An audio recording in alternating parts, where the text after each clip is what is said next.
الله وبركاته. الحمد لله رب العالمين، والصلاة والسلام على أشرف الأنبياء والمرسلين، نحمده ونستعين ونستغفره،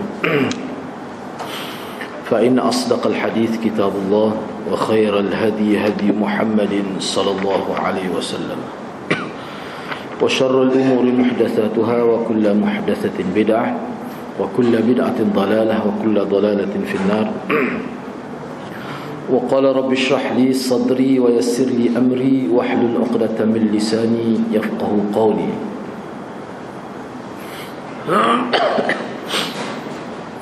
Alhamdulillah, bersyukur kehadrat Allah Subhanahu wa taala kerana dapat bersama pada malam ini. InsyaAllah pada malam ini kita nak sambung perbincangan hadis Riyadhus Salihin. Jadi mengikut catatan sayanya, kita sambung pada hadis 45. Sebab tujuan saya buat nota ni kerana beberapa perkara. Pertama sekali, saya cuba untuk kemukakan mana hadis ini dari sudut pandangan ulama. Mana kalau kita sebab dalam hal ni, dalam syarah dia ni, dia tidak banyak kemukakan pandangan ulama berkenaan dengan hadis ini.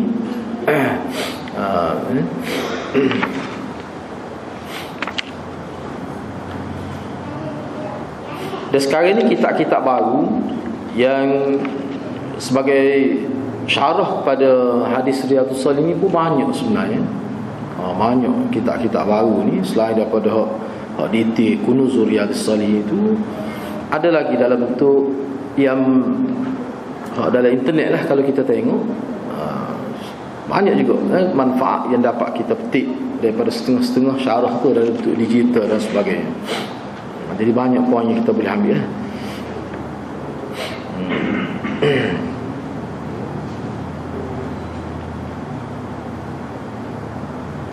Saya nak sentuh dah ni 44 ni. Ini berkait dengan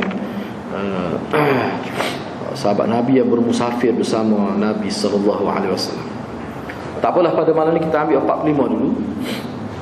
Jadi insyaAllah hadis 44 tu kita bincang malam minggu hadapan. Kita ni masih lagi membicarakan tentang sabar, iaitu bab yang ketiga, bab yang menyentuh berkenaan dengan sabar, iaitu hadis yang ke-45. Sebab dalam kitab saya ni dia tidak sebut di bawah tajuk sabar ini hadis yang keberapa. Mungkin dalam setengah-setengah kitab tu dia bermula hadis tu bermula pada bab itu. Mana bila kita sebut hadis ni sebagai hadis 43, makna hadis ni bermula daripada awal. Daripada awal lagi. Mana sampai sini ni hadis yang ke-45 dah. Jadi 44 tu kita ambil semula. An Abi Hurairah anna Rasulullah sallallahu alaihi wasallam qala laysa ash-shadidu bis-sur'ah. Itu yang dhabit, bukan sa' tu bagi atas dak, sa' tu bagi depan. Itu dhabit yang Imam Nawawi sendiri buat. Laysa ash-shadidu bis-sur'ah, innama ash-shadid alladhi yamliku nafsahu 'inda al-ghadab. Muttafaqun alaih. As-sur'ah bi dhammi as-sad wa fathi ar-ra, wa asluhu inda al-arab man yusri'u an-nasa kathira. Dari Abi Hurairah radhiyallahu anhu bahawasanya Rasulullah sallallahu alaihi wasallam bersabda, bukanlah orang yang kuat itu dengan banyaknya berkelahi. Sar'ah ni boleh dengan arti gusti pun boleh. Kalau kita ambil daripada sar'a yusari'u musara'atan, musara'ah tu apa yang gusti lah, wrestling. Mana bukanlah orang yang kuat atau orang yang menang dalam pertandingan wrestling dan sebagainya. Orang yang kuat balah tu bukan kuat tu sebenarnya, kata Nabi. Sebetulnya orang yang kuat ialah orang yang dapat menguasai dirinya ketika sedang marah. Makna kemarahan tidak dapat menguasai dirinya, bahkan dia berjaya menguasai diri dia ketika berlaku kemarahan itu. As-sura'ah baca dengan baris hadapan sad dan baris atas ra makna asal kalimah ini bagi orang Arab ialah orang yang suka berkelahi dan suka bertarung. Ni surah ni mana orang berhibal lah, ke bahasa Kelantan kita berhibal lah. Tali selisih cara nak bergocoh, cara nak balas ni panggil surah. Jadi Nabi kata bukanlah sebenar orang yang kuat itu, yang suka berkelahi, suka berbalah dan sebagainya. Jadi perkataan surah ini asal dalam penggunaan asal orang Arab. Bila sebut surah ni makna dia macam sifat pada orang yang suka berbalah, suka berkelahi dan sebagainya. Kadang-kadang setengah orang dia anggap gagah lah, itulah kuat. Dan dalam setengah-setengah kitab lain dia kata Nabi sebut Nabi sebut ni dari segi isyarat nabinya, kerana orang Arab jahiliah dulu dia kira orang kuat ni orang yang boleh menguasai orang dalam peperangan, orang takut pada dia, itulah orang kuat. Itu mengikut pemahaman Arab jahiliah. Jadi hadis ni Nabi sebut selain daripada Nabi memberi makna yang sepatutnya kepada berani, kuat itu, Nabi juga nak menolak persepsi yang salah yang sudah terbiasa difahami oleh masyarakat Arab jahiliah itu. Jadi hak kuat sungguhnya ada. Kuat sungguhnya orang yang boleh menguasai diri dia ketika marah. Mana marah itu tidak menyebabkan dia hilang pertimbangan. Hak tu hak kuat sungguh. Dari segi perbincangan hadis, jadi oleh kerana hadis ni riwayat daripada Abi Hurairah. Abi Hurairah ni kita jumpa dah sebelum ni bagi data dia dan kita telah sebut. Jadi kita tidak akan ulang dah. Siapa dia Abu Hurairah tu kita sudah sebut dah sebelum ini. Perbincangan hadis. Imam Bukhari meriwayatkan hadis ini dalam tajuk Al-Hadhru minal Ghadab. Kalau dalam kitab Bukhari hadis ni duduk dalam bab Al-Hadhru minal Ghadab, iaitu berwaspada dari sifat marah. Kena beringat, sebab sifat marah ni sifat semula jadi manusia yang Allah buat. Semua manusia ni dibekalkan satu sifat, iaitu sifat marah itu. Bahkan kalau tidak ada sifat marah itu, manusia tu cacat lah. Walaupun tangan cukup, sifat zahir itu cukup, tapi di segi sifat, panggil di segi perasaan, tak cukup seorang lah kita kata. Dan bahkan manusia yang tidak ada sifat marah, dia akan hina atas dunia ni. Orang yang tidak ada sifat marah, dia akan jadi mainan manusia atas dunia ni. Jadi sifat marah ini perlu, tetapi janganlah dia menguasai diri kita. Itu maksud Nabi SAW. Jadi sebab tu Imam Bukhari dalam hadis dia, dalam sahih dia, hadis ni dia letak di bawah tajuk Al-Hadhru minal Ghadab, yakni berwaspada terhadap sifat marah. Kena beringat, jangan biarkan dia membesar, terlalu besar dalam diri kita, menyebabkan dia menguasai diri kita. Maka kita ni jadi manusia yang tidak mengikut akal. Manakala Imam Muslim meriwayatkan hadis ini dalam tajuk babu fadli man yamliku nafsahu indal ghadab, iaitu bab yang membicarakan tentang kelebihan orang yang dapat mengawal dirinya ketika marah. Jadi kalau dalam kitab Sahih Muslim, dia letak di bawah tajuk ini. Hadis ni bab kelebihan. Ini kelebihan, makna boleh kawal perasaan marah ni satu kelebihan dalam agama. Satu kelebihan. Boleh jadi orang kata kita penakut, boleh jadi orang kata orang buat ketemu nyak boleh. Tak, tidak gitu. Jadi kita ni, Nabi nak ajar kita ni hakikat manusia. Para ulama menyebutkan marah adalah himpunan keburukan. Manakala mengelakkan diri dari marah, maksudnya marah melampau lah, adalah himpunan kebaikan. Ini kata-kata hikmah ulama. Jadi janganlah marah ni sampai peringkat kita hilang pertimbangan. Jadi dalam proses nak memberi masyarakat memahami perkara ini, ulama sebut begitulah, marah ni merupakan himpunan keburukan. Bila seorang itu marah, tidak terkawal, segala keburukan akan ada pada dia. Dia boleh bunuh isteri dia, dia boleh cerai, tolak tiga isteri dia. Lepas klik di rumah makan, minum air sejuk kat, menyesal. Ini masalah ya. Setengah tu boleh bakar rumah dan sebagainya. Kenapa? Pada waktu tu kita tak boleh kawal. Bila sejuk balik, menyesal. Isteri cerai dah, tolak tiga. Ini bendanya. Abdul Rahman As-Sa'di dalam kitab dia Bahjatul Qulubil Abrar wa Qurratu Uyunil Akhbar fi Syarhi Jawami'il Akhbar, Ini kitab dia, Abdul Rahman As-Sa'di, terkenal, ulama yang terkenal. Dalam kitab dia sebut kepada apa dia sebut. Ni kita nak ambil pandangan ulama berkenaan dengan hadis ni. Sebab kalau kita hurah di, kadang-kadang tak lain. Lebih baik kita tengok pandangan ulama dulu. Kita cuba faham bagaimana ulama-ulama yang tercatat nama dalam sejarah ni, sebagai tokoh sarjana Islam dan sebagainya, bagaimana mereka hurah hadis ni.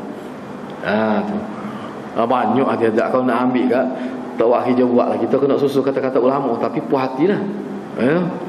Memang puas hati. Sebab kita tengok ulama ni, dia melihat dengan ilmu, dia melihat dengan pandangan ilmu. Ni sebahagian saya ambil Mana kalau kita nak kumpul belaka, tak turun tanah lah.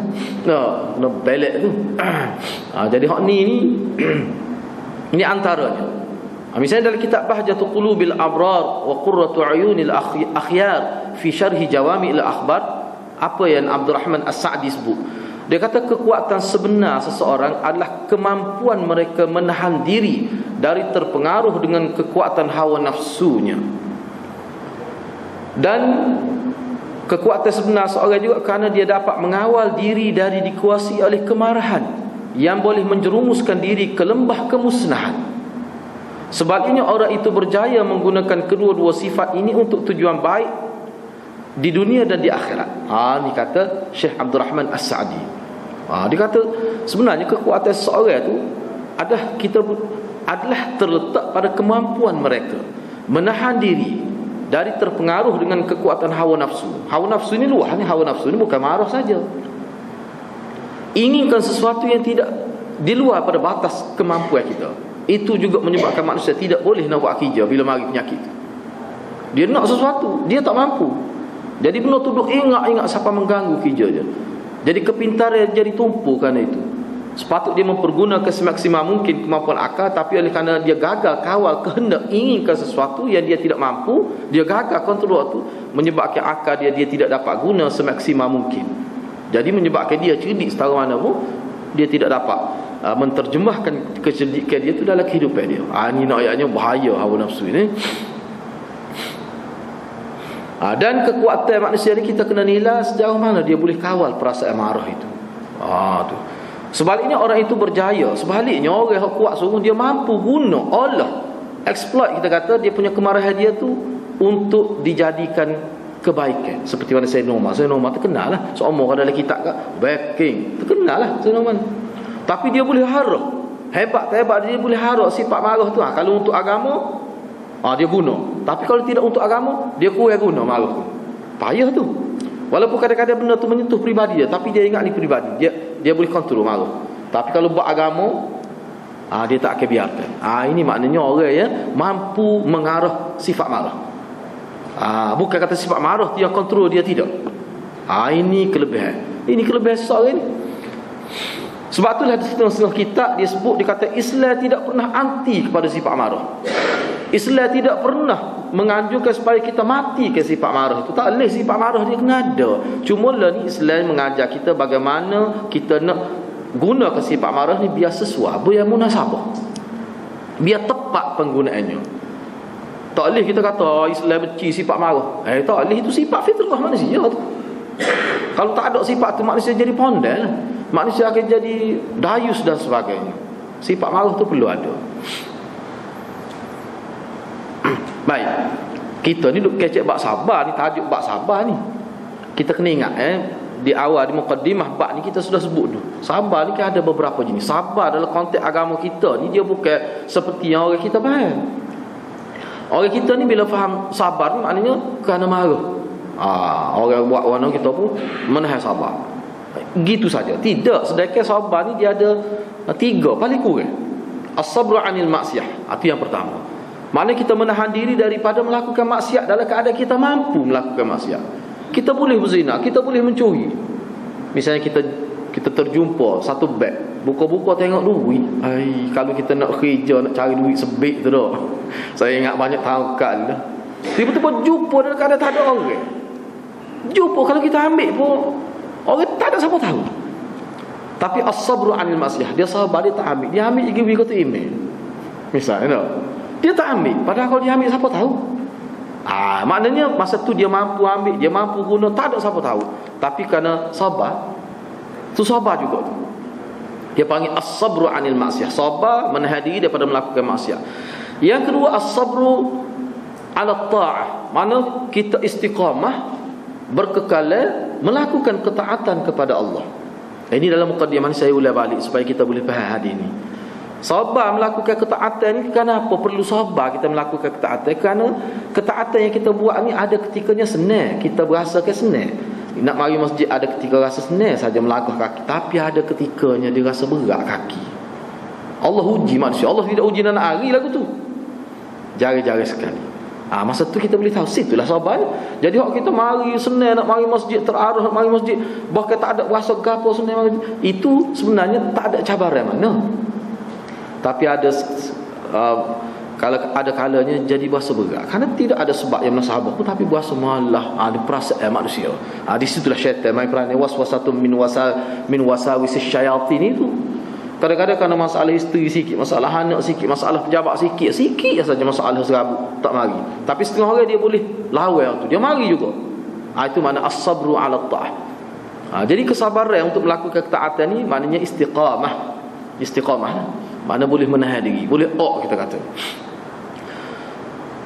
Selagi as-sabru mana sabar untuk supaya tetap buat tasabbut. Payah tu waktu payah lagi. Buat sekali-sekala mungkin boleh, tapi nak biar tetap. Walaupun bunyi kita kata 10 minit sehari nak baca Quran, tapi nak suruh tetap tiap-tiap hari, payah tu. Hak buat jari-jari sekali semua orang boleh buat. Buat hari ni patut tunggu bulan lepas pula. Ataupun minggu depan. Tapi nak buat tiap-tiap hari sehingga sanggup ke tepi ke akhir jalan, jangan terganggu 10 minit baca Quran, payah hati-hati. Nak buat tu payah. Kalau ulama, kalau sahabat dulu, kalau dia biasa baca Quran lepas subuh, katakanlah sibuk tak ada baca, esok dia qada jadi 20 minit. Dia qada benda hak tidak wajib. Itu nilai sahabat Nabi radhiyallahu anhum. Jadi kita sebut saja, sebut mudah hadirat. Sebut mudah benar, tapi nak buat tu payah. Jadi hak ni perlu pada kesabaran. Sebab tu kalau kita tengok susunan kitab Riyadhus Shalihin ni kan, bab sabar mula-mula bab ikhlas. Lepas tu bab taubat. Sebab nak taubat kena ikhlas dulu. Lepas taubat kena ada kesabaran. Sebab taubat ni maknanya nekat tak buat dah salah tu. Lepas tu sabar ni maknanya kita nak buat benda baik. Jadi taubat daripada kesalahan, dan taubat, bila kita taubat daripada kesalahan maknanya kita nak buat baik. Dua-dua tu perlu sabar berlaku. Jadi Imam Nawawi letak bab yang ketiga, bab sabar pula. Sebab inilah sebenarnya yang menjaga taubat kita, yang akan menjaga taubat kita supaya dia tu jadi nasuha, taubatan nasuha itu. Syekh Abdul Rahman As-Sa'di sebut lagi dalam kitab dia, dalam kitab dia ada sebut lagi. Dia kata sebaik-baik manusia ialah orang yang dapat mengarahkan hawa nafsunya mengikut ajaran yang dibawa oleh Nabi sallallahu alaihi wasallam, dan juga orang yang dapat mempergunakan kemarahannya untuk menghapuskan kebatilan dan memenangkan kebenaran. Hak ni ada, hak ni yang cukup menonjol dalam diri Sayyidina Umar. Sebab tu dia dipanggil Al-Faruq. Sayyidina Umar dipanggil Al-Faruq. Mana orang yang bila dia masuk Islam jelas apa itu kebatilan, apa itu kebenaran. Jadi hak ni memang menonjol dalam diri Sayyidina Umar sehingga diberi gelaran oleh Nabi sendiri itu Al-Faruq. Makna sifat baik Sayyidina Umar tu dia bawa masuk dalam Islam. Dia bukan kata tinggal di zaman jahiliah, tidak. Sifat baik itu ada sejak asal lagi Sayyidina Umar. Tapi bila dia masuk Islam, sifat tu kekal ada, cuma dia guna, dia pandai, dia boleh hajah. Kalau bab kecil-kecil, kalau bab masalah peribadi dia tidak guna belah mana. Tapi kalau bab Islam berkait dengan kita kata Islam, tercalar maruah Islam, dia akan guna sifat maruah dia tu. Ini Sayyidina Umar, terkenal lah dia ni.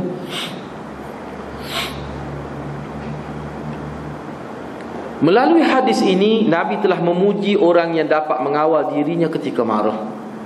Melalui hadis ini, kalau kita tengok hadis ini, Nabi puji orang yang dapat mengawal dirinya ketika marah. Kita kena ingat Nabi puji perbuatan itu, tanda bahawa perbuatan itu adalah merupakan apa ni kita kata wasilah untuk masuk syurga. Itu dalam bahasa syariat. Bila Nabi puji perbuatan ini, mana perbuatan itu besar, dia boleh menyebabkan manusia masuk syurga gitu. Itu maksud puji Allah terhadap perbuatan. Puji misal innallaha ma'as sabirin, Allah bersama orang sabar. Itu apa maksud ma'iyatullah itu? Allah kata dia bersama orang sabar, itu tanda syurga. Itu dari segi bahasa nas.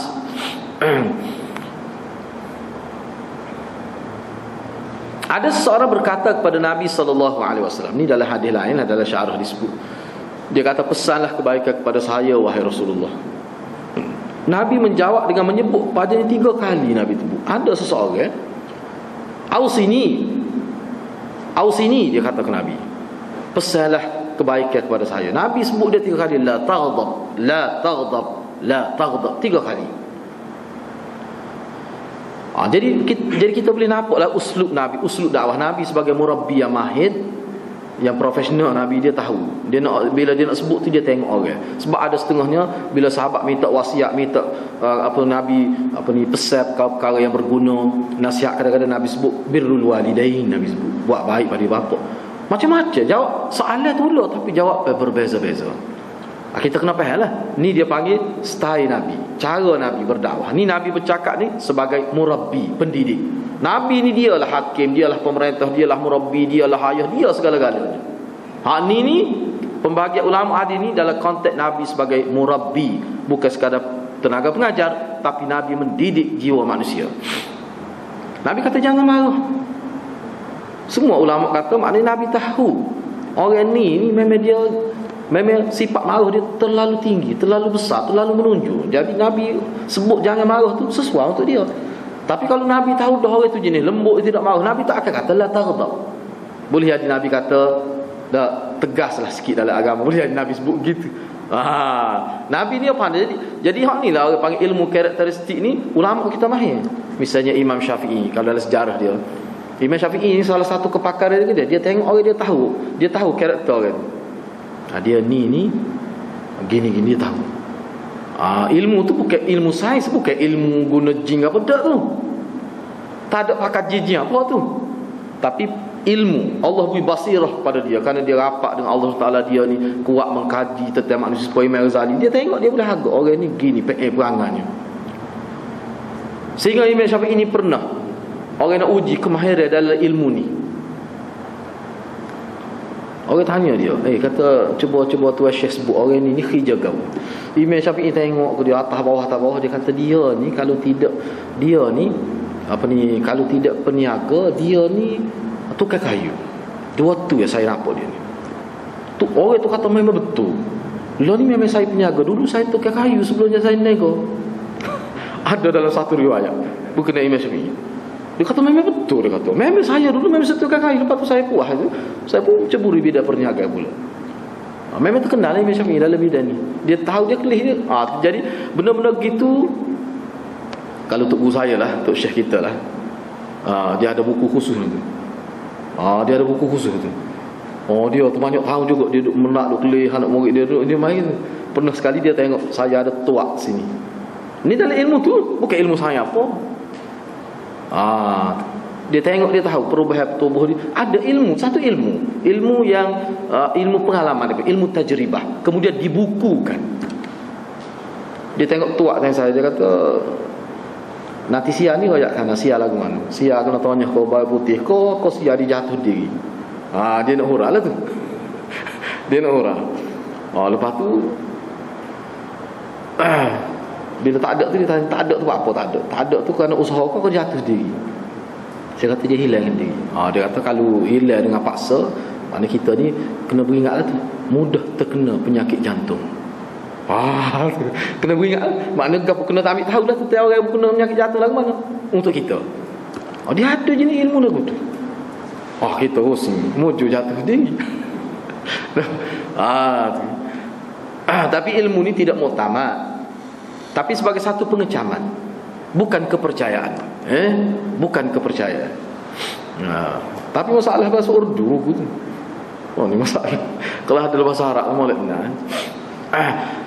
Wallahu a'lam, mungkin ada, tapi orang ni payah kat ni, dia payah juga ni. Kita tengok orang tu, dia berasa waktu dia berkait dengan dia rapat tak rapat dengan Allah Taala, zikir, jiwa dia tu ikhlas, banyak perkara juga, pengaruh-pengaruh dalaman manusia itu. Ulama kita dulu ramai, sebab ada ulama di India ni, hak ni waktu Syekh saya sebut, dia kata memang dia mahir ilmu ni. Dia tumpu sungguh pada ilmu ni. Bukan dia ni buat kajian tentang manusia, setiap dia interview orang, dia akan buku dia cakap catat. Hebat dia sehingga dia dikagumi di barat. Pernah pihak barat nak uji kemahiran dia, ni dia panggil ilmu ni ilmu tengok orang tapak tangan. Ni sains ni sebenarnya, bukan masalah kepercayaan, tidak. Jadi di kelis dia boleh tahu, dia boleh cerita. Sehingga pernah diuji dia, ni Tok Syekh cerita lah, dalam buku ni ada sebut. Saya tak ingat nama apa, dia terkenal di India. Dalam internet ada dia. Memang dia mahir tentang ilmu ni. Jadi bila dia letak tangan tu, tak tunjuk muka, Allah tangan masuk dalam kawasan orang ni hak jenayah berat lah. Daripada dia tengok orang cari, dia boleh tahu ni kesalahan kamu. Sampai begitu sekali. Ni jenayah ni dia boleh sebut. Kagum, orang putih pun kagum. Dia orang Islam ulama dia. Tapi dia mahir ilmu tu. Imam Syafi'i antara ulama yang mahir ilmu ni. Jadi bila hidup depan orang tu tak. Jadi sebenarnya kalau tidak mahir, kita kena ada juga ilmu karakteristik ni kan. Kalau di universiti kan belajar kaunseling Islam, mesti belajar tu. Kalau untuk kaunseling Islam dia mesti belajar tu. Supaya bila orang minta kaunseling, kita nak jadi kaunselor, kita tengok orang maknanya apa yang kita sebut tu, kalau tidak tepat pun dia tidak jauh. Ni bila kita sebut tak sentuh dengan dia, apa faedahnya? Tak ada faedah lah. Orang minta nasihat kepada kita, tapi langsung kita tidak ada maklumat tentang dia. Apa yang kita nak nasihat? Kalau orang yang kita kenal dah tak apa. Tetapi kalau kita tidak kenal, bagaimana kita nak tengok wajah dia tu, kita boleh agak dia kecenderungan marah tinggi, kecenderungan kita nak tahu tu. Tu. Jadi benar-benar gitulah. Sebab tu ulama kata kalau lebih banyak maklumat kita tahu tentang seorang, lebih banyak dapat kita memperbaiki dia. Tu. Umar bin Abdul Aziz berkata, Umar bin Abdul Aziz pun ada juga hura berkenaan dengan sifat marah ni lah. Marah ni maknanya lawan pada sahabat tu lah. Dia tidak dapat menahan marah tu. Apa kata Umar bin Abdul Aziz? Qad aflaha man usima minal hawa wal ghadab wat tam'i. Telah berjayalah orang yang terpelihara dari dikuasai hawa nafsu, sifat marah yang membuat-buat, dan sifat tamak. Kalau seorang tu dia dijaga oleh Allah tiga ni, mana diri dia tu tidak ada sebab marah, tapi tidaklah sampai peringkat membuat-buat, mana sampai peringkat di luar kawalan. Dia hawa nafsu dia tidak dapat menguasai dia, dan dia dapat menguasai sifat tamak tu tak ada dari diri dia misalnya. Ni berjaya gitu. Sebab kalau ada sifat tamak, dia akan membenihkan banyak lagi sifat-sifat keji yang lain. Baik, pengajaran dan pedoman ni saya ambil secara ringkas saja ni. Yang pertama, pengajaran dan pedoman daripada hadis 45 ni. Yang pertama, Islam memberikan pengertian sebenar makna asyadid ataupun al-quwwah, iaitu kekuatan mental dan semangat serta kemampuan mengawal nafsu marah, bukan semata-mata kuat fizikal. Jadi bagi nabinya, atas nama wahyu Nabi bercakap bahawa orang panggil asyadid al-quwwah, kuat. Kekuatan itu sebenarnya, dia sebenarnya kekuatan mental. Itu hak nombor satu. Dan semangat serta kemampuan mengawal nafsu marah. Bukanlah kuat ni semata-mata gagah dari segi fizikal, tidak. Walaupun hak tu pun Islam sebut juga dalam hadis lain. Mana orang Islam yang kuat, yang gagah, yang sehat, lebih baik dari Islam. Tu memang ada sebut juga. Bukan bermakna Islam tak suruh kita abaikan penjagaan dari segi fizikal kita, tidak. Itu kena jaga juga. Tetapi kuku mana pun hak hakikat, hak sebenarnya, hak kuat sungguh, apa dia? Mental. Nak apa ni? Himmah, dia panggil himmah, semangat dan kemampuan mengawal sifat-sifat yang ada dalam diri kita. Orang panggil potensi diri.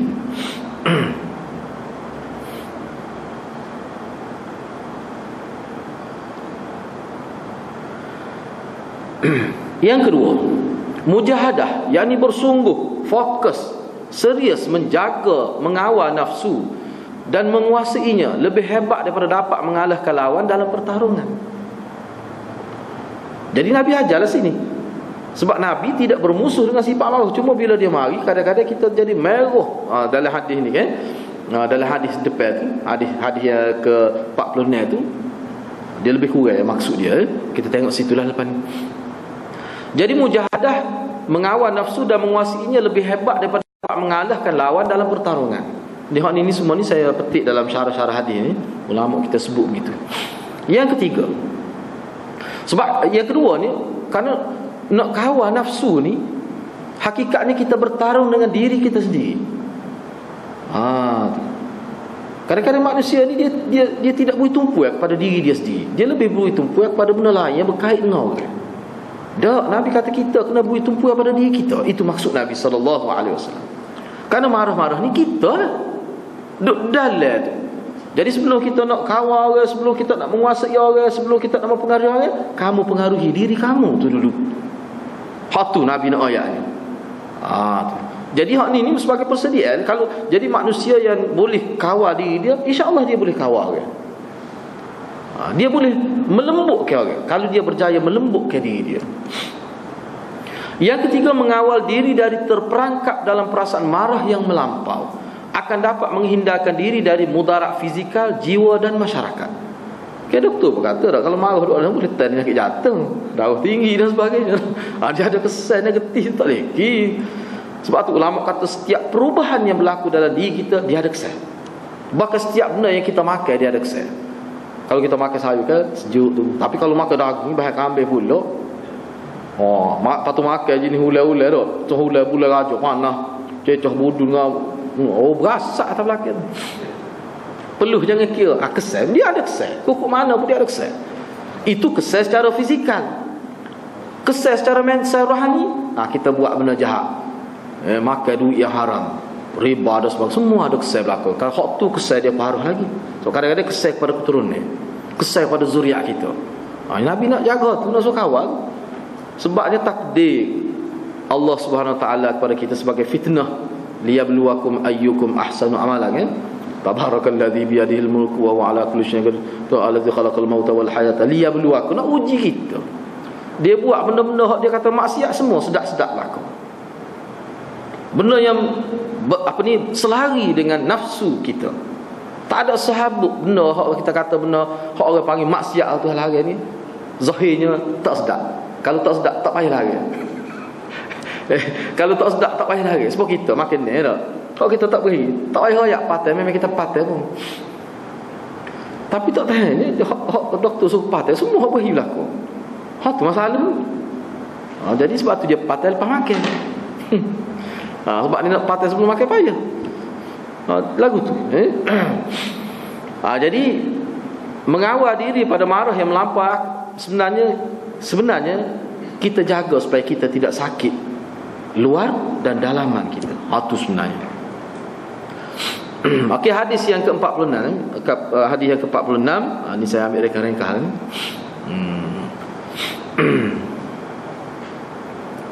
An Sulaiman ibn Surat qala kuntu jalisan ma'an nabiy sallallahu alaihi wasallam wa rajulan yastabbani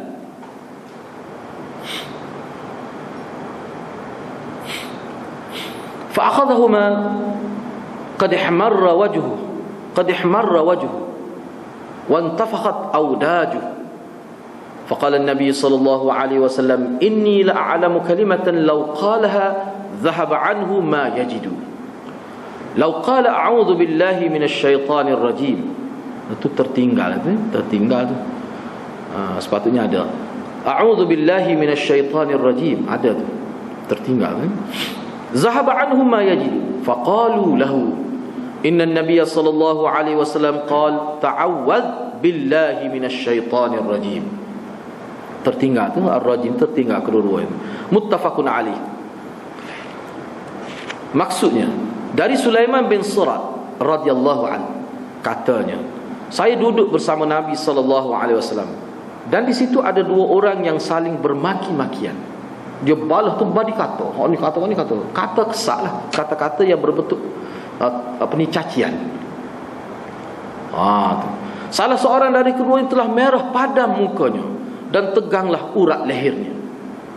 Ini kita terjemah sesuai dengan bahasa kita lah, patut kita hurailah kalimah dia tu. Kemudian Rasulullah SAW bersabda, ni Rasulullah tu tengok ni yang balas tu, macam mana dia tak puasa Rasulullah ada situ tu.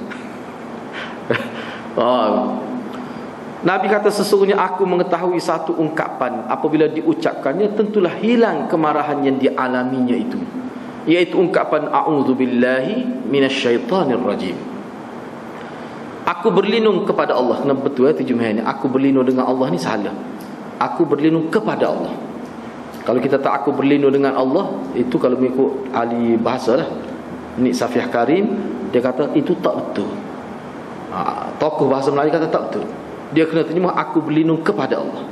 Kalau kita kata aku berlindung dengan Allah, mana kita dengan Allah sama-sama takut. Jadi mana dia? Kena kata aku berlindung kepada Allah, kita takut, Allah tidak takut. Sebab tu kita pergi berlindung kepada Allah. Gitu. Jadi saya fikir pun betul juga. Jadi aku berlindung kepada Allah itu lebih tepat dari segi bahasa ni. Ni. Tentulah lenyap kemarahannya itu. Lalu orang ramai yang ada pada ketika itu berkata kepadanya, kepada orang yang merah padai muka ni, tegel audak apa ni orang ni mirrikh dia panggil, orang dua tempat orang sembelih binatang dia kena putus dua-dua tu jadi besar. Marah. Sesungguhnya Nabi sallallahu alaihi wasallam bersabda, ta'awwadz billahi minasyaitanir rajim. Ta'awwadz ni maknanya minta berlindunglah kepada Allah daripada syaitan yang terkutuk itu. Sebenarnya dalam banyak kita tengok dalam hadis Abu Daud, kalau bersabit dengan gangguan syaitan ni sama ada dalam semaya ke, memang Nabi suruh sebut ini saja kata-kata a'udzubillahi minasyaitanir rajim. Kita kena guna ni. Kalau kita rasa terganggu, misalnya rasa was-was, kena guna ni senjata yang disebut oleh Nabi sallallahu alaihi wasallam. Okay, kita nak tengok bagi data perawi kan dalam susunan hadis ni pertama kali kita jumpa nama sahabat yang bernama Sulaiman bin Sard. Ini pertama kali. Daripada hadis pertama sampai hadis ke-44 tak ada. Hadis ke-46, 45 tak ada. Hadis ni pertama sekali kita jumpa dengan sahabat Nabi yang bernama Sulaiman bin Sard. Siapa dia Sulaiman ni? Di sini saya ada tinggalkan beberapa fakta yang sebab saya tak sempat nak cek kebenaran cerita dia. Saya sebut semula tu. Ni saya sebut ni hak kita yakin. Sebab dia tentang sahabat ni kena beringatlah. Kadang-kadang maklumat dia tu kita tengok rasa tak berapa sedap. Kita rasa kena cek dululah. Kena semak dulu. Panjang lagi cerita dia jemaah tu kita insya-Allah kita akan sebut semula. Saya tak sempat nak rujuk dia punya kebenaran fakta itu. Sulaiman bin Sad bin Al-Jaun bin Abil Jaun Jin Waw Nun Al-Azdi As-Saluli Al-Khuzai Al-Kufi. Dia ni orang Kufah. Seorang sahabat yang tersenarai sebagai salah seorang pemimpin di kalangan sahabat. Dia ni sahabat besar ni. Sahabat ini katakan sebagai qadah, pemimpin. Dia ni. Bukan sahabat kecil-kecil. Sulaiman bin Sad. Sebelum Islam beliau bernama Yasar. Yasar ni maknanya kiri. Nama tu kiri. Kiri nama. Kemudian ditukar oleh Nabi pada Sulaiman. Dan Nabi ni mengikut catatan ulama 23 orang sahabat Nabi tukar nama. Nama tak boleh. Abdul Uzza Nabi tukar. Hamba pada berhala. 23 orang ulama mencatatkan bahawa hak Nabi tukar nama. Nama tu kadang-kadang menggambarkan syirik kepada Allah. Hak ni menggambarkan si tak molek lah sebab kiri. Sebab kita orang Melayu guna berhaluan kiri gini dah. Sebab kiri menggambarkan tak molek lah. Jadi Nabi taksir sebab nama-nama ni dah. Dalam Islam kita nama-nama ni dah.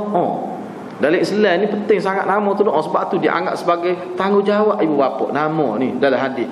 Bila anak lahir tu tanggungjawab ibu bapa selain pada ni nama tu. Kena molek nama tu. Kalau boleh sebelum lahir anak tu biar dah cadangan nama tu. Ni hari ke-14 tak perlu hujat. Takut kena samai. Kena pergi macam-macam lah. Jadi sampai Islam dia tu Nabi tukar nama kepada Sulaiman. Dan menjadi kebiasaan Nabi menukar nama sahabat jika ianya memberi erti yang tidak baik. Itu menjadi kebiasaan Nabi SAW. Beliau meriwayatkan 15 hadis. Beliau tinggal di Kufah. Dan membina rumah. Dia ada rumah sendiri. Duduk di Kufah dia ada rumah sendiri di kalangan Puak Khuza'ah. Dia duduk di kalangan Puak Khuza'ah. Beliau antara sahabat yang awal tinggal di sana. Ini disebut antara sahabat yang awal tinggal di Kufah. Kufah itu. Dia ni orang yang kalau bahasa Kelantan kat meruk Sayyidina Ali. Dia memang dia berpihak kepada Sayyidina Ali sama-sama. Dia ni zaman Jamal, Siffin disebut gitu. Sulaiman ini, beliau seorang punya kelebihan dalam agama dan kuat beribadat. Dia ni antara orang yang banyak berjasa dalam agama, khususnya penyebaran Islam dan sebagainya, dan dia mati dalam peperangan. Dia kata main dia ni, syuhada ni. Kuat beribadat dia ni, Sulaiman bin Sard. Seorang yang sangat dihormati di kalangan kaumnya, dan antara yang dihormati pendapat dan pandangan dia.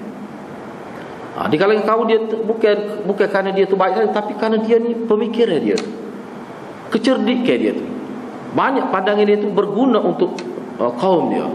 Ni antara orang yang diminta pandangan di kalangan bani dia lah, popok dia. Beliau antara yang berpihak pada Sayyidina Ali dalam peperangan Jamal dan Siffin. Beliau wafat pada bulan Rabiul Awal tahun 65 Hijrah ketika berumur 73 tahun. Antara cerita yang saya tak sempat nak ceknya, ada disebut, kata dia ni, dialah sebenarnya dia tulis surat kepada Sayyidina Hussein supaya pergi ke Kufah itu. Waktu kita kena cek dulu lah. Dan bila Sayyidina Hussein pergi, sampai situ dia tidak membela pula Sayyidina Hussein. Ada kata gitu. Padahal saya tengok dalam kitab lain, dia yang kesal supaya pembunuh Sayyidina Hussein tu. Jadi benda tu insya-Allah kita akan boleh sebut semula lah. Jadi kena beringat sikit tentang sahabat ni. Kalau ada sebut benda tawalik, kena cek banyak perkara. Sebab kita tengok, saya was-was tu banyaklah cerita dia, kata dia ni, siapa dia ni nak pergi serang lah kerajaan Umawi pada waktu itu, khususnya yang dituduh ketua komando Yazid itu, Ziyad itu dan dia nak pergi bunuh. Betul ke tidak tu wallahu alam. Kerana dalam kitab saya baca tu dia tidak sebut riwayat, cuma dalam bentuk cerita gitu ya. Jadi saya tidak masuk sinilah. Jadi waktu tu boleh saya mau semula. Okey, dari segi perbincangan hadis, Imam Bukhari meriwayatkan hadis ini dalam tajuk kitab Bad'ul Khalqi, iaitu permulaan kejadian. Itu mana kitab Bad'il Khalq. Kitab ni mana tajuk besar. Di bawah tajuk kecil Babu Sifati Iblis wa Junudi.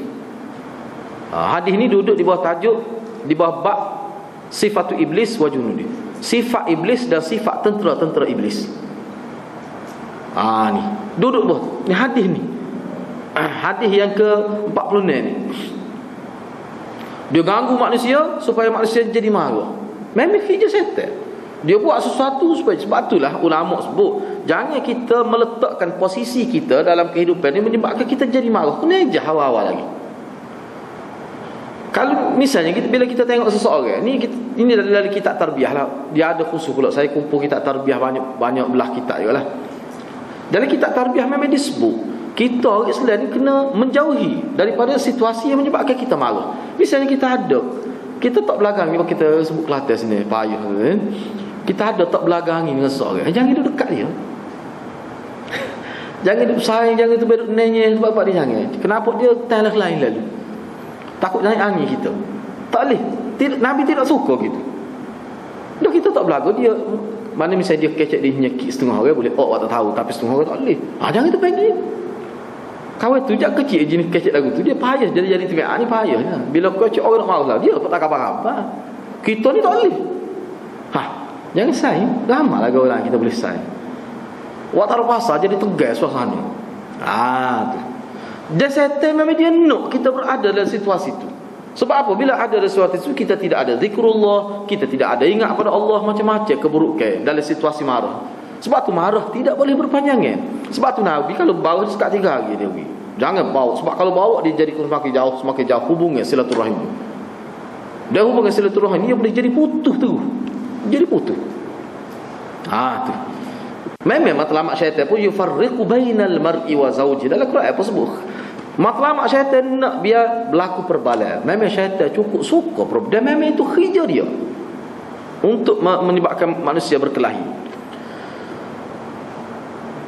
Jadi iaitu bab yang membicarakan tentang sifat iblis dan tenteranya. Juga dibincangkan dalam kitab Bukhari, dalam kitab Al-Adab, di bawah tajuk Babu ma yunha anis sabab wal la'ni, bab larangan daripada mencerca dan melaknat. Dalam bab ni Imam Bukhari kemukakan hadis-hadis yang menjurus kepada larangan mencerca seseorang dan melaknat seseorang. Mencerca ni ringan sikit, melaknat ni lagi berat. Ni mudah-mudah laknatullahi alaih. Bahasa laknat ni kata malaung. Malaung dia panggil. Kerana orang politik ni kata macam mana kita dengan pupuk malaung kata. Malaung ni orang dia laknat oleh Allah lah malaung ni. Jangan buat gurau tu bahasa orang tak guna tu. Bahasa guna untuk parut benar tu. Talih kena beringat ni. Ada bab khusus dalam kitab Bukhari, iaitu bab yang membincangkan larangan mencerca dan melaknat. Dan juga hadis ni juga, maknanya hadis ni banyak dia letak banyak tajuk. Imam Bukhari guna hadis ni, hadis yang ke-46, iaitu babul hazri minal ghadab, bab berwaspada terhadap marah ini. Seperti tadi ada. Imam Muslim meriwayatkan hadis dalam kitab dia, bab man yamliku nafsahu indal ghadab wa bi ayyi syai'in. Dalam kitabul birri, kitab ni makna tajuk besar. Kitabul bir, kitab kebaikan. Bawah tu dia bicara adalah tajuk-tajuk kecil. Di bawah tajuk kecil, babu man yamliku nafsahu indal ghadab wa bi ayyi syai'in yudhibul ghadabah. Bab yang membicarakan tentang orang yang boleh mengawal diri dia ketika marah, dan dengan apakah dia boleh menghilangkan marah itu. Sifat marah yang membuat-buat tu, apa yang dia boleh guna nak hilang, nak buai. Hak marah terajuk, hak orang Kelantan panggil habis meta marah tu, nak buai lagu mana. Tu ada tajuk khusus dalam kitab Sahih Muslim. Baik, kita nak tengok dari segi makna perkataan sikit. Sebab dalam kitab Riyadhus Shalihin ni, dia kalau ada perkataan yang agak-agak perlu penjelasan, dia berikan penjelasan. Misalnya yastabbani, saling mencaci antara satu sama lain. Maknanya ini berlaku dari kedua-dua belah pihak. Apa maksudnya? Mana peristiwa ni berlaku semasa Nabi hayat dan Nabi tengok benda ni. Jadi bila dua orang saling mencaci, teruklah. Kalau seorang saja mencaci, seorang lagi tu sabar, dia akan tak lama masalah tu. Sementara dia berhenti, dia buah, dia berhenti. Tapi kalau dua-dua ni sama naik, ni jadi parah ni. Boleh jadi mula-mula kata dulu, lepas tu kalau dia bangun caci, dia jadi lagu lain lah. Pada tu tak dekat tahap juga dah. Jadi sebut ni tu yastabba tu makna melibatkan dua pihak lah, saling mencaci. Kita tengok lepas ni. Al-audaj, mufrad dia wadajun. Apa makna al-audaj itu? Yang ini dua urat yang berada, asal dia ni dua urat yang berada di leher ni, dua urat ada tepi ni. Kedua-duanya akan menjadi besar dan tegang ketika tersangat marah. Jadi bila tersangat marah, di sini marah ni di kawasan kepala ni. Dah kita kata hati je, tapi aku mana pun dia jadi terik orang ni. Terik orang ni. Memang kita kalau marah dia terik sungguh orang ni. Apa? Kedua-dua orang ini akan dipotong oleh penyembelih ketika menyembelih binatang. Dalam kitab fiqhul lughah dia ada sebut. Ini tambahan lah, saya tambah lain tak ada. Jadi orang ni lah hak dipotong oleh penyembelihnya ketika dia sembelih binatang, kena putus orang ni. Dua mirrih kita panggil, dua ni. Jadi dalam hadis Nabi kata sampai tegal. Jadi besar orang ni. Bila dia tegal nak marah, dia kembal orang tu. Di segi fiqh hadis, kita tengok fiqh hadis dulu. Hukum isti'azah adalah sunat mengikut kebanyakan ulama fiqh. Isti'azah ni maknanya sunat. Kata auzubillahi minasyaitan. Kata sama sebagai wirid pun tak apa, sebab syaitan di mana-mana dia boleh ganggu kita. Kadang-kadang syaitan ganggu melalui isteri kita, melalui anak kita, melalui kawan kita, melalui fenomena yang kita tengok yang tidak menyenangkan. Semua tu boleh menyebabkan kita terganggu. Bila ada terganggu tu maknanya kita boleh kata auzubillahi, dan hukumnya sunat. Ada kalangan mereka yang ahli fiqh yang mengatakan wajib ketika hendak memulakan membaca Al-Quran dan ketika berasa takut. Ada juga ulama yang berpendapat gitu. Wajib nak setiap kali baca Al-Quran mesti kena kata a'udzubillah. Tapi kebanyakan ulama tidak, jumhur tidak kata gitu. Jumhur ulama tidak kata begitu. Para ulama fiqh menyebutkan ketika sedang marah adalah tersangat sesuatu dan patut berta'awudz. Ni memanglah ulama fiqh ni ketika dalam keadaan takut, dalam keadaan cemas, dalam keadaan marah khususnya, keadaan marah khususnya, maka sangat patut kata auzubillahi minasyaitanir. Marah saja, bila marah rasa marah, katalah auzubillahi minasyaitanir rajim. Tu. Kerana ia hanya akan meredakan kemarahan dan menenangkan hati yang sedang bergejolak itu, dia jadi tenang. Sebab apa? Sebab bila kata umat Islam, kalau tidak umat Islam pun bila sebut syaitan, dia anggap musuh dia. Apa terlagi orang Islam? Aduwwun mubin sebut Al-Quran, musuh kamu yang nyata. Jadi bila mari saja perasaan marah, Hikmat dianya adalah supaya kita sedar syaitan tu sebenarnya nak kita marah. Sebab Islam menganjurkan perdamaian. Jadi yang menganjurkan perkelahian syaitan. Jadi bila mari perasaan marah yang mana akan mengundang banyak kesilapan dalam tindakan, maka terus kita kata a'udzubillahi minasyaitonirrajim. Maknanya kita sedang mengajar diri kita supaya jangan kita terjebak, terperangkap dengan perangkap syaitan. Hak tu maksud dia. Okey, baik, pengajaran dan pedoman hadis. Pengajaran dan pedoman hadis. Hadis ini sama mafhumnya dengan ayat ini. Ini disebut oleh ulama lah. Hadis ni sebenarnya hadis yang ke-46 ni sebenarnya dia sama mafhum dia. Walaupun tak sama kalimah dia. Terjemah dia tu sama tapi mafhum dia sama. Wa imma yanzaghannaka minasyaitani nazghun fasta'iz billah innahu sami'un 'alim.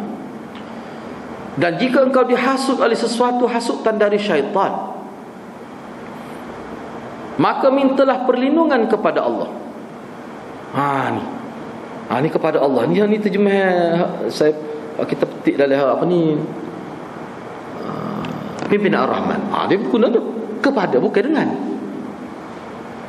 Perlindungan kepada Allah, berlindung kepada Allah. Dia betul dari semua tu. Walaupun banyak lagi kita tengok setengah tu masih bagi aku berlindung dengan Allah. Ni dia buat tadi. Kepada Allah, betul tu. Maka mintalah perlindungan kepada Allah. Sesungguhnya Allah Maha mendengar. Kita minta dengan Allah sebab Allah Maha mendengar. Allah Maha mendengar maknanya Allah tahu. Jangan kita minta doa dengan tok guru kita. Dengan tok syekh tarikat kita, tak boleh. Dia tak dengar, dia mati dah. Patut kalau dia hidup dia tak dengar, telinga manusia terbatas. Lagi Maha mengetahui. Allah Maha tahu. Bila kita minta, Allah Maha tahu.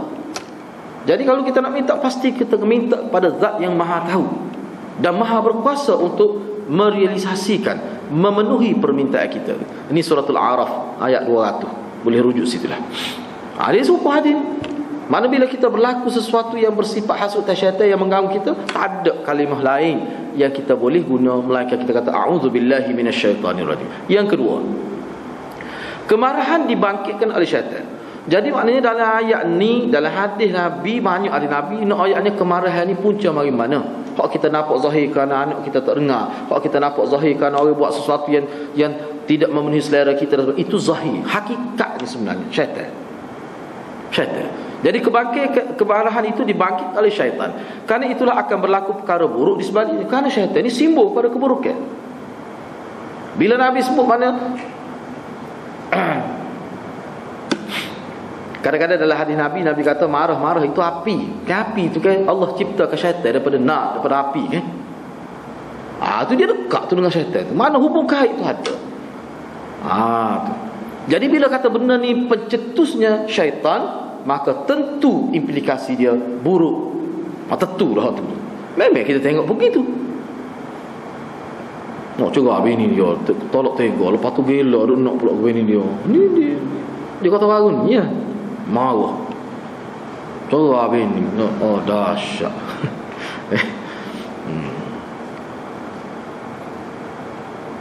Kita dah asap 4-5 kali dah.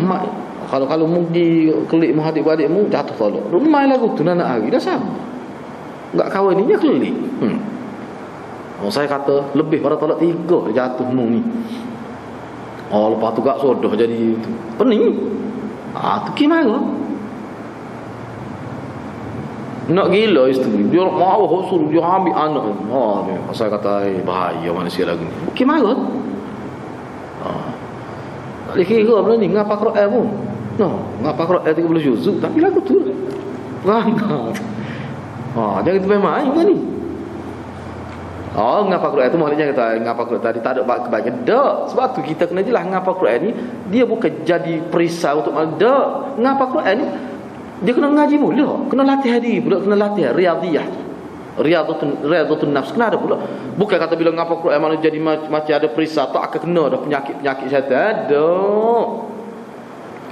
Ada nak buat saya malah cerita je. Di kelantan kita ni berlaku. Isteri dia cerita nak ayat teruk manusia ni. Jangan na'udzubillahi min zalik. Kita dengar tu sedih sekali. Ingat kepada dia, kita pun kena na'udzubillahi min zalik. Ni ngapa Quran pakai jubahnya lagi. Tapi tak bila nak bersama isteri, buat tayangan video. Ni kita nak buat lagu ni. Bini sama neng. Ada, saya pun terkejut. Jadi bini dia tu telah kita kenal. Oh, kata sudah kecoh lah. Mengapa kerana kira? Apa jadi lagu tu? Saya sebut secara umum sebagai iktibar. Teruk nak ya. Syaitan, nak syaitan. Sebab tu syaitan dia, sebab tu Nabi sallallahu alaihi wasallam dalam banyak hadis dia tak suri sikit. Satu zarah pun tak suri kita bersama syaitan itu. Jangan ada, kena buat selalu.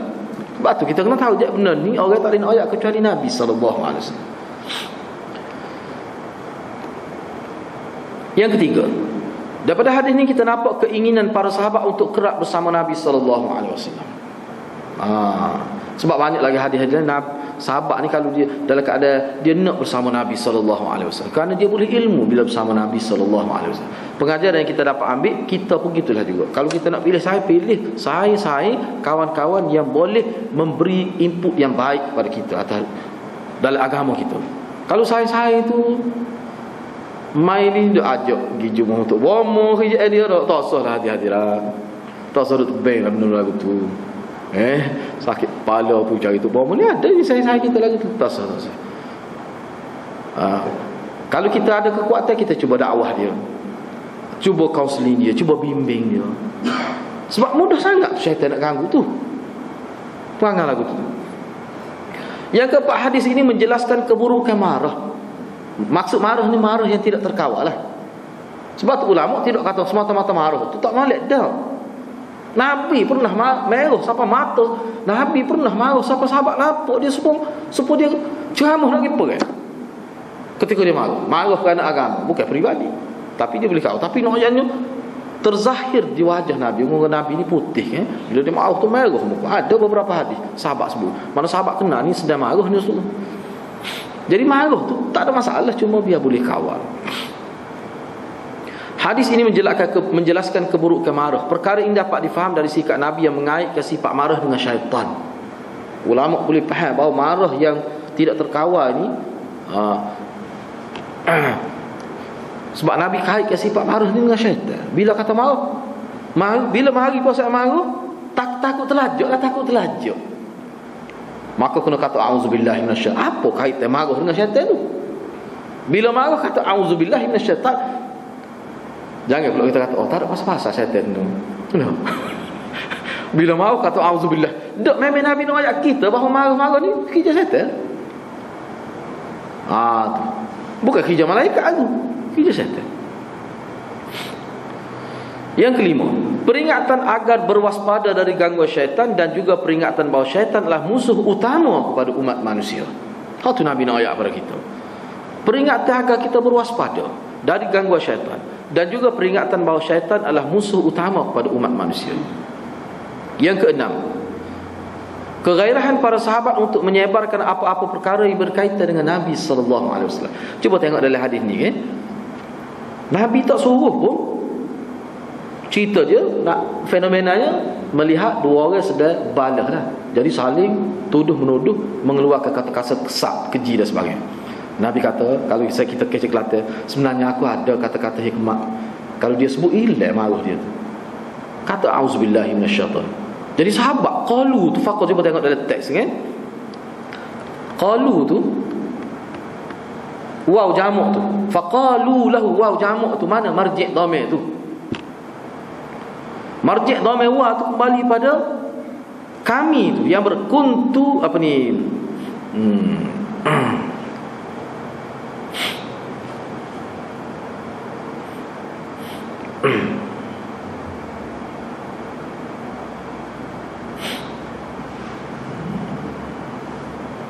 Mana sahabat yang berada bersama Nabi. Waw jamak tu kembali kepada sahabat yang berada bersama Nabi. Sebab dalam syarah tu ada sebut mana hak ni bukan Nabi seorang. Bukan Nabi seorang berada dalam majlis tu sebenarnya. Cuma kuntu tu Sulaiman je cerita. Sulaiman bin Sar. Tapi sini ni ramai ni. Ramai. Bukan seorang. Jadi waw itu kembali mana? Kembali pada sahabat yang berada di haul, di sekitar Nabi sallallahu alaihi wasallam. Jadi sahabat kata kepada orang yang sedang mengeluarkan kata-kata kesat tu, siapa merah muka terik orang tekak tu, Nabi kata sahabat, sesungguhnya Nabi ada sebut ta'awwadz billah Kalau puasa nak marah itu sebutlah a'udzubillahi minasyaitonirrajim. Mana sahabat royak. Maknanya ini sahabat menyampaikan hadis Nabi. Kita pun gitulah juga.